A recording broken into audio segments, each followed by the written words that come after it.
Ladies and gentlemen, my name is Rosalind Peterson, and in 2007, I was invited by the United Nations to be a keynote speaker at their conference on climate change, agriculture, and other issues.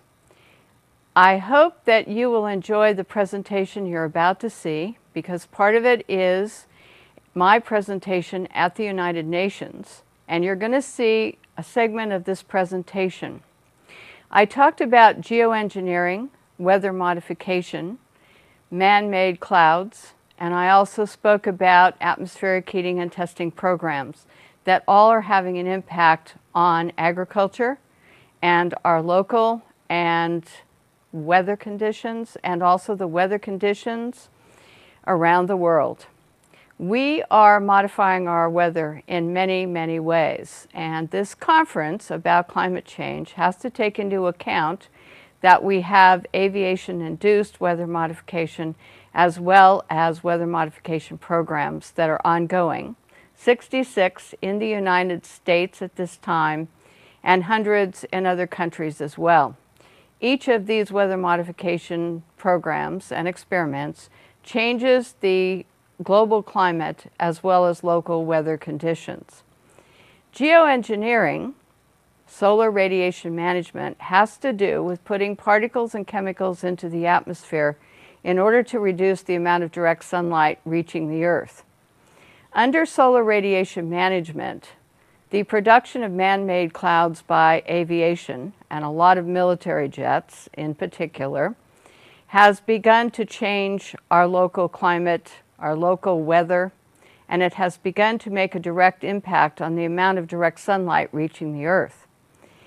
In so doing, it has reduced the amount of vitamin D we absorb through the skin, increasing the health effects like rickets across the United States and other problems associated with a lack of vitamin D.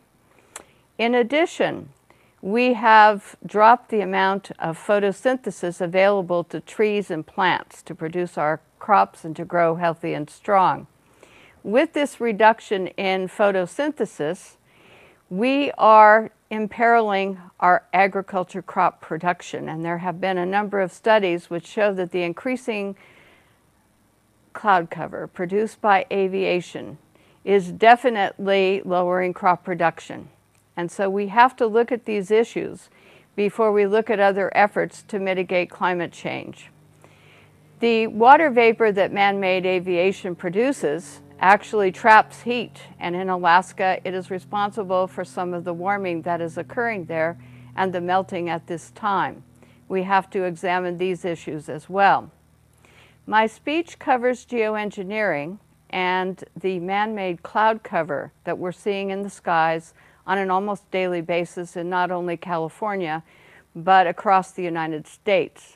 It changes our weather, and we have to realize the huge impact that that makes on all of us.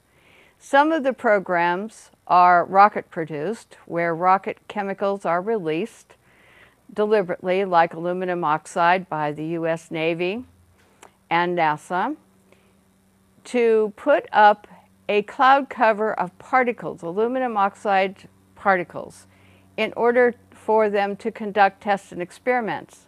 What we're not aware of, and the testing has not been done, is what impact those particles are having on soil, water, air pollution, all kinds of plants that may be susceptible to the increase in aluminum in our soils. We know that there are detrimental effects. We also know that when you conduct atmospheric experiments and put up particles and chemicals and reduce the amount of direct sunlight reaching the Earth, you also lower solar panel power production. You begin to increase molds, mildews from higher humidity being trapped against the Earth, because the only way heat can escape is through clear skies. Man-made clouds tend to trap heat. So what you're going to see is part of my presentation at the United Nations as a keynote speaker coming up, and you can see the whole speech. It's online. You can look at the whole United Nations presentation. That is also online. And you can go to visit my website for the documents, the studies, and the research that I have conducted with regard to these topics since this program was first aired to the public after its presentation at the United Nations. I want to thank you very much. We hope that you enjoyed this program, and please have a good day and use the information to the benefit of everyone. Thank you very much. Thank you very much. So our next speaker is Dr. Rosalind Peterson. She's the California president and co-founder of the Agriculture Defense Coalition, formed in 2006. She's the California president and co-founder of the Agriculture Defense Coalition, formed in 2006 to protect agricultural crop production from uncontrolled experimental weather modification programs. A very interesting topic, you know, for a non-specialized person like myself. But also very interesting in her CV that we have with you is also her extensive efforts to protect drinking water supplies from toxic chemical contamination in Martinez, California. That's a very interesting topic, of course, and I was actually wondering myself whether you can tackle whether the same experiments that you're holding in California could be extended to other world countries, particularly poor and developed countries like where we come from. Thank you. Okay, thank you. Thank you. Good afternoon, ladies and gentlemen.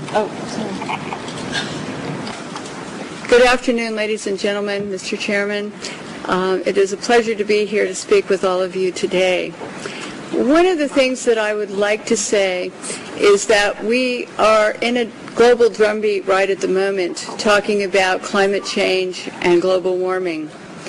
One of the things that is affected by climate change is agriculture. But some of what we are seeing is man-made, but man-made in a different way than you may guess. Weather modification programs, experimental ones done by private companies, done by the United States government, done by states across the United States, are underway. There's more than 50 of them in operation across the United States. All of these impact agriculture because they change the microclimates needed for agriculture to survive. None of these programs that I know of today, and this is all public record, are available at any time with oversight, agricultural oversight or public oversight. These programs impact agriculture, and there are programs around the world. International corporations are modifying our weather all the time, and they're modifying it in ways that cover thousands and thousands of square miles. Most of it is chemically altered, so that what happens is that we are putting chemicals, ground-based chemicals that are shot into the air, or chemicals coming from airplanes that change and modify our weather. So one of the things that I'm concerned about and that we need to address in the future is how these programs are impacting microclimates needed for our crops to survive and needed for pollination. If we change the growing season, the pollinators may not survive, and also our crops, our flowers, and our tree crops may not get the pollination needed. So one of my areas is looking at this situation to see if we can begin to put under control experimental and other types of weather modification programs. The other issue is that a lot of times we're talking about mitigation for climate change. It's rather an undefined term at this period of time. And so what happens is that many times we're talking about artificially putting chemicals like sulfur or particulates into the atmosphere in what they call geoengineering schemes to reduce and help the planet, supposedly, but help the planet to not go through such a tremendous global climate change and to mitigate global warming. However, the incidence of putting chemicals into our atmosphere is going to change and impact agricultural crop production. And if you take and you put up into our skies chemicals to reduce the amount of sunlight reaching the earth, you are going to begin to reduce crop production. Studies at the University of Illinois on corn crop production show reductions. Without the process of photosynthesis, whereby plants from direct sunlight gain the energy to grow, to produce crops, we are going to find ourselves, if we mitigate in that direction, impacting the crop production not only here in the United States, but worldwide. One of the things that is impacting crop production right now in the United States and reducing photosynthesis and also impacting the ability of solar power panels to generate the type of power that they should is persistent jet contrails. NASA talks about persistent jet contrails as exacerbating global warming because they trap warmth in the atmosphere when they produce cirrus and man-made clouds. NASA also talks about that these aircraft leaving persistent contrails are changing our climate. And when they change our climate to the degree that one jet can leave a persistent jet contrail which will spread across our skies from what this picture up here on my left on the screen looks like, which is a trail left by a jet, that trail can expand to 4,000 kilometers and last for 20 hours. This was unheard of in the early 60s and the 70s, and it wasn't until the late 1980s that there was a change and we started to have persistent jet contrails that persist. NASA studies show that part of our global warming problem could be attributed to these types of contrails and the jets that leave them. So one of the issues as we go through is, how do you like your skies, natural or man-made? And right now we are making man-made clouds, and this is trapping warmth in our atmosphere. The climate change that is produced by these jets, not all jets, mostly some non-commercial, but what happens to our skies is that we start to see the changes. The man-made clouds do trap the warmth, and they increase the humidity. This allows for pests to proliferate, diseases, molds, mildews, funguses, and viruses. This is a man-made cloud, ladies and gentlemen, and these pictures I took myself over Northern California, and this is a burst. This is where a jet left a huge plume, and then this turned in at the end of it to a burst, and this is not normal. Never seen before in our county historically, and I was born and raised there. This is another picture showing the jet trail just before the burst. This is our skies, and I want you to know that what you're seeing now, a lot of times many scientists know, especially at NASA and in other areas, that the skies that we're seeing are not normal cloud formations. These are man-made. And what happens as we reduce the amount of sunlight in a form of global dimming, we reduce the solar power with these type of clouds, and we reduce photosynthesis, which is going to impact agriculture. The pictures look odd. The formations don't look like normal clouds that people have seen before historically. This is another type of man-made cloud, and what we have done and what you're seeing here is we have the photographs from the times that the jet leaves the first trail as a thin, spindly trail to where they form into these different types of cloud formations. All of you can start looking up and seeing this. What happens is that there are experiments, and there's a color, you can see some color in this photograph. And part of what we're doing also is we're sending up canisters. The United States government, NASA, the U.S. Air Force, is sending up canisters into the atmosphere filled with chemicals to modify and experiment with our ionosphere. And when we modify and experiment with our ionosphere up here, we create experiments which they can see through these persistent jet contrails as they stay in the sky for long periods of time, and they can watch the experiments. The type of chemicals they are using are aluminum, barium, strontium, and these canisters are sent up on rockets, and what they do is they superheat the canisters to create experiments in our atmosphere. The experiments can give you colorful auroras, which they talk about as being wonderful. Many times people think that the auroras in Alaska and the ones we see are normal, but there's beginning to be more and more seen across the United States and elsewhere where aluminum, trimethyl aluminum experiments to make clouds are beginning to impact us. The reason I am concerned for agriculture is that none of these experiments have any public oversight nor agricultural oversight. Our drinking water is impacted because the chemicals are now beginning to show up in our drinking water. In California, the State Department of Health drinking water tests were examined between 1970 and this year, and we found unusual spiking in barium, aluminum, strontium, magnesium, calcium, manganese, and all of these spiked at the same time in various drinking water supplies across the state of California and also in Arizona.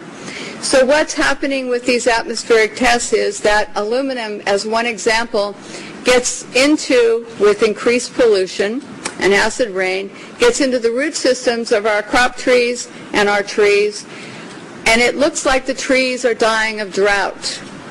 But they're not. What happens is that the root systems can no longer absorb the water and the nutrients needed to survive. Many of our forests in Redding, California, and other areas are dying. The oak trees, the redwood trees, the Douglas fir across the United States, many areas. We believe that these trees are impacted because they cannot absorb enough water because aluminum is going into their root systems. Also, molds, mildew, and fungus from warmer temperatures produced by persistent jet contrails are also allowing pests and molds to proliferate, also impacting tree health and crop health. The skies that you see up here, it is important to note, have a white haze to them. When crossing the United States 2 days ago, we saw this man-made produced haze all the way across the United States. There were a few real clouds. We saw the persistent jet contrails from the jet windows, and the skies in the white haze looked a lot like this. So one of the things that we need to really look at is that jet fuel emissions contaminate our air, much as automobile exhaust. They know from scientific studies back in the 1970s that they deplete beneficial ozone in the atmosphere by releasing nitric acid. So one of the things that we need to look at is the impact of just jet fuel and just the emissions from jets as well. I want to go on and talk briefly about a couple of issues here that I think are important for everyone to realize. If we don't look at the problems that we are creating, the atmospheric testing programs, in other words, the jet contrails that are warming our climate, and we say to ourselves, we want to geoengineer something else. We want to add more particulates to help global warming or to stop climate change. What we're going to have is we're going to have a pea soup up there of chemicals which are going to be detrimental to our health. It is much better to take the EPA model of the 1970s, where the Environmental Protection Agency was designed to put in regulations to reduce the pollution at its source, to reduce and put caps on how much pollution corporations, cars, automobiles were putting into the atmosphere. One of the things that we're talking about as mitigation is to go into geoengineering plans which add more chemicals to our atmosphere, which are going to get into our drinking water supplies, which are going to get into our soils, which are going to impact our trees. Our trees across the United States, many of them in many areas, especially Mendocino, Lake, and Sonoma County, are dying. They are not healthy as they used to be. And this problem, having traveled across the United States into some other areas, seeing the pictures coming in from across the United States and other countries, we're finding that there's beginning to be an impact from all of these programs and all the chemicals in our skies. And so one of the things we need to think about and work for is reducing pollution. Alan Buckman from the California State Department and Fish and Game talked about microbes, and they're important to the environment. We have at our disposal already some technologies and already the wherewithal to begin to make the planet more healthy and to put it into a different perspective. But if we go to the geoengineering schemes that are waiting in the wings, thousands of them, to put the particulates up and sulfur, then we are going to be in trouble with agriculture across the United States and around the world. It is time that we look at some different solutions that are already here, and it's time that we look at what's happening in our skies and say we don't need to add any more chemicals, we are doing enough. And what these experiments in our skies are doing with atmospheric heating and testing, we don't know, but the chemicals are showing up in our drinking water. So in closing, I would like to say to all of you and to encourage you to know that just what I showed you today is beginning to impact crop production in the United States. And we're seeing higher UV radiation that is burning the tips of our trees and our plants. We see the molds and mildews growing here. And we see all of this, and we hope that all of you will consider before you think of mitigation and just go forward with some of the plans that are being sold to you.